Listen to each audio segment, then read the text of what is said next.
Well, the campaign finance investigation of Atlanta City Council President Ceasar Mitchell is over. Now, Mitchell, who is now running for mayor, says he feels vindicated after the Ethics Commission slapped him with $8,000 in penalties for violating various campaign disclosure laws. Well, the investigation followed a Fox 5 I-Team report on Mitchell's PAC, and our Dale Russell says it could have been much, much worse. Dale joins us now. Russ, it really could have, and Ceasar Mitchell knows that, and that's why I believe he tells me that he feels relieved and vindicated. Ethics lawyers found no wrongdoing with Mitchell's PAC, AtlantaNext, and they dropped another 6 allegations in their complaint. All of this revolving not around his mayoral campaign, but his earlier campaign for city council president. That brings total civil penalties to $8,000 with $375 in late fees. After months of tense negotiations, subpoenas, and audits, the Ceasar Mitchell campaign disclosure case before the Ethics Commission is now settled. I'm feeling very vindicated right now. I'm glad it's over. The $8,000 in civil penalties comes from violations for undisclosed campaign expenses, late personal financial disclosure filings, and failing to register his campaign committee. But there was no malfeasance or no misappropriation of money, no nefarious or corrupt activity going on, and I think state ethics affirmed that today in a very express way. This all started in 2016 when a Fox 5 I-Team undercover investigation found Ceasar Mitchell was raising big money with golf tournaments and nationwide private fundraisers for a PAC he called AtlantaNext.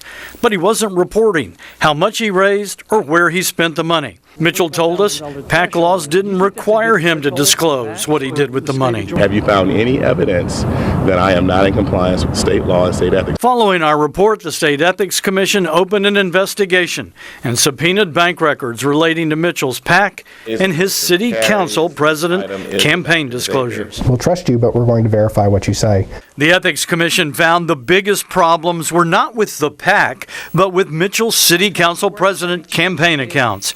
The commission accused Mitchell of failing to report more than $250,000 in campaign expenditures and more than $34,000 in campaign contributions. They have highlighted their numbers. During the hearing, Ethics Commission lawyer Robert Lane told the commission they had whittled down that nearly $300,000 in unreported money to somewhere between $46,000 and $93,000.